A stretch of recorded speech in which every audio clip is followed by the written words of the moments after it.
দিয়েছি আজকে ডিমের তরকারি করবো। ডিমগুলোকে ভুজিয়া বানিয়ে নেবো। একটু হলুদ ডিম নিয়েছি, বেশি করলি বেশি ডিম নেবে। আমি এবার নামিয়ে দিলাম। কড়াই একটু তেল বেশি লাগে। শুকনো লঙ্কা দিলাম, পেঁয়াজ কুচি রেখেছিলাম দিয়ে দিলাম। ভালো করে ভেজে নেবো।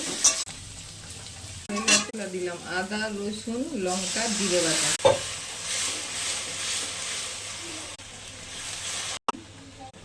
একটু হলুদ, একটু চিনি দিলাম, টমেটোটা দিয়ে দিলাম, ডিমটা দিয়ে দিলাম, অল্প জল দিলাম, তার জন্য কর্নফ্লাওয়ার গুলিয়ে দেবো। দিয়ে দিলাম, এবার নামিয়ে দেবো। পরোটার সাথে ভালো লাগবে। এটা মুসুরির ডাল দিয়ে করলেও হবে, আমি মুসুরির ডাল দিইনি বলে কর্নফ্লাওয়ার দিলাম।